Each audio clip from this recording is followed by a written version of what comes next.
Assalamualaikum warahmatullahi wabarakatuh. Kami dari kelompok 2 ingin mempresentasikan hasil diskusi kami tentang unsur-unsur perikatan dan syarat sah perjanjian. Materi pertama akan disampaikan oleh saya sendiri. Unsur-unsur perikatan. Pendapat para ahli mengenai pengertian perjanjian.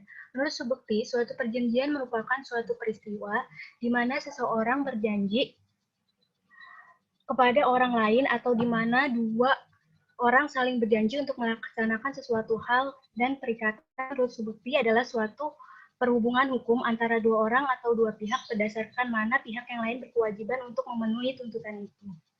R. Setiawan menyebutkan bahwa perjanjian ialah suatu perbuatan hukum di mana satu pihak atau lebih mengikatkan dirinya atau saling mengikatkan dirinya terhadap satu orang atau lebih. Sri Sudewi Manjun Sofwan berpendapat bahwa perjanjian merupakan perbuatan hukum di mana seorang atau lebih mengikatkan dirinya terhadap seorang lain atau lebih. Dari pendapat-pendapat di atas, maka pada dasarnya perjanjian adalah proses interaksi atau hubungan hukum dan dua perbuatan hukum, yaitu penawaran oleh pihak yang satu dan penerimaan oleh pihak yang lainnya sehingga tercapai kesepakatan untuk menentukan isi perjanjian yang akan mengikat kedua belah pihak. Materi selanjutnya akan dijelaskan oleh teman saya, yaitu Fitra. Baik, selanjutnya itu definisi dari perjanjian. Jika dilihat dari pasal 13 KUH Perdata, jadi perjanjian adalah suatu perbuatan atau kegiatan yang mana terdiri dari satu orang atau lebih yang mengikatkan dirinya terhadap satu orang lain atau lebih pula. Nah, dari definisi menurut pasal 13 KUH Perdata, terdapat beberapa unsur. Yang pertama itu perbuatan. Kata perbuatan di sini mengandung makna perbuatan hukum atau tindakan hukum. Jadi ketika kita melakukan suatu perjanjian, maka ada akibat hukum yang akan kita terima. Oleh karena itu, dalam melakukan suatu perjanjian, kita tidak boleh melakukan wan prestasi atau tidak memenuhi isi dari perjanjian tersebut. Yang selanjutnya itu ada unsur satu orang atau lebih terhadap satu orang lain atau lebih.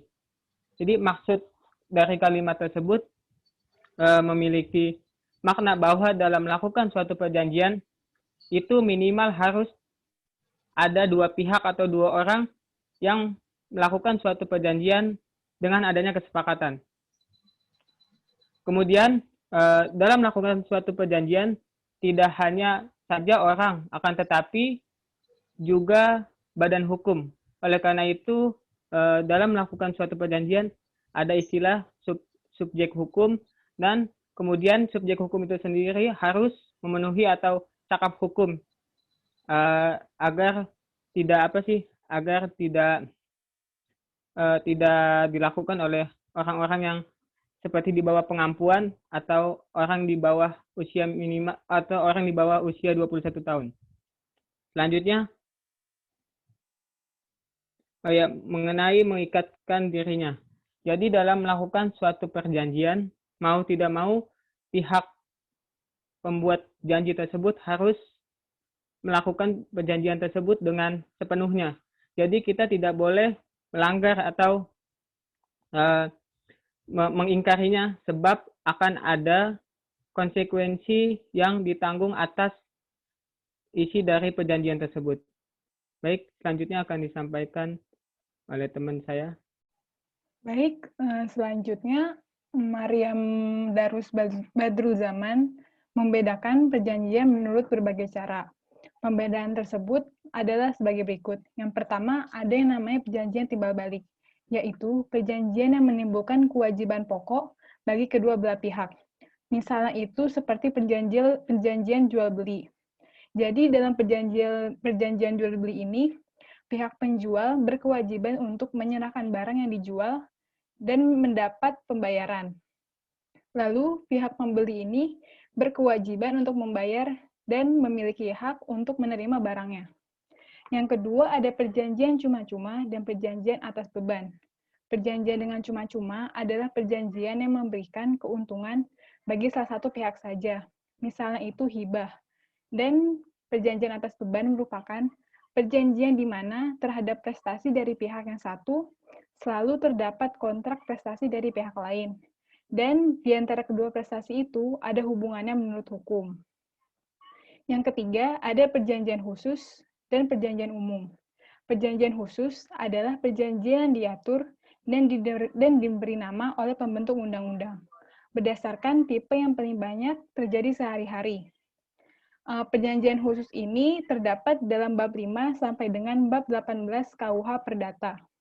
Sedangkan perjanjian umum adalah perjanjian-perjanjian yang tidak diatur dalam KUH Perdata, tetapi terdapat dalam masyarakat.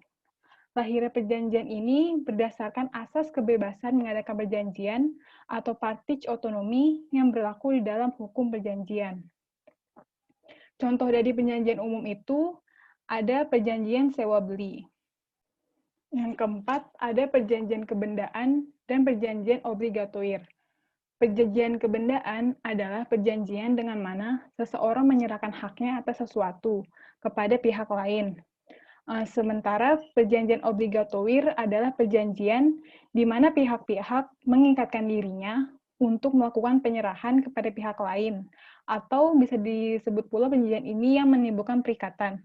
Jadi setelah pihak-pihak sepakat untuk melakukan perjanjian, mereka mengikatkan diri untuk melakukan penyerahan suatu benda kepada pihak lain. Yang kelima, ada perjanjian konsensual dan perjanjian real. Perjanjian konsensual adalah perjanjian di mana di antara kedua belah pihak telah tercapai persesuaian kehendak untuk mengadakan perikatan-perikatan. Suatu perjanjian dianggap sah apabila terjadi kesepakatan antara pihak yang membuat perjanjian. Sedangkan perjanjian real adalah perjanjian yang tidak hanya melahirkan persesuaian kehendak atau kesepakatan, tetapi juga perlu adanya penyerahan barang. Contohnya itu seperti perjanjian pinjam pakai atau penitipan barang. Dan yang terakhir itu ada perjanjian yang istimewa sifatnya. Yang pertama ada perjanjian liberatoir, yaitu perjanjian di mana para pihak membebaskan diri dari kewajiban yang ada. Ya, misalnya itu pembebasan hutang yang tercantum pada pasal 1438 KUH Perdata. Yang kedua ada perjanjian pembuktian, yaitu perjanjian di mana para pihak menentukan pembuktian apakah yang berlaku di antara mereka. Yang ketiga itu ada perjanjian untung-untungan, yaitu perjanjian yang hasilnya mengenai untung ruginya, baik untuk semua maupun bagi sementara pihak bergantung pada suatu kejadian yang belum pasti menurut pasal 1774 KUH Perdata. Misalnya itu seperti perjanjian asuransi. Dan yang terakhir, ada perjanjian publik, yaitu perjanjian yang sebagian atau seluruhnya dikuasai oleh hukum publik, karena salah satu pihak bertindak sebagai penguasa, atau di sini itu penguasa itu pemerintah. Misalnya itu perjanjian ikatan dinas. Baik, materi selanjutnya akan disampaikan oleh teman saya. Baik, terima kasih. Selanjutnya yaitu ada hukum perjanjian merupakan subsistem dari hukum privat, sebab merupakan bagian dari hukum perdata atau hukum privat.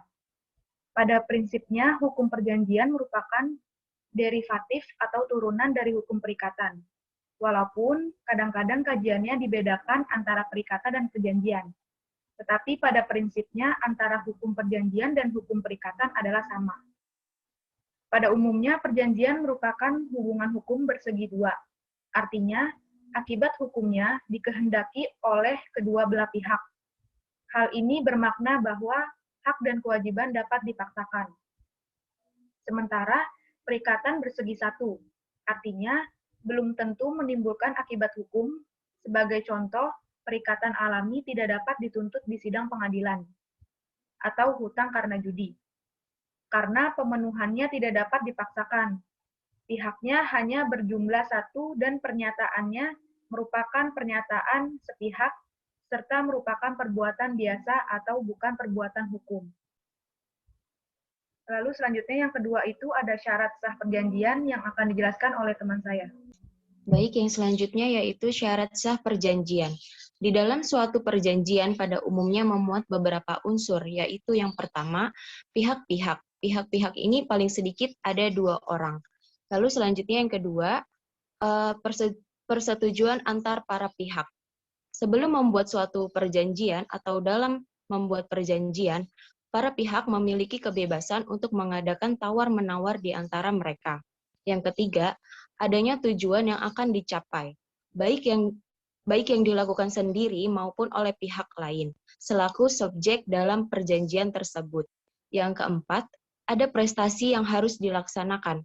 Para pihak dalam suatu perjanjian mempunyai hak dan kewajiban tertentu yang satu dengan yang lainnya saling berlawanan.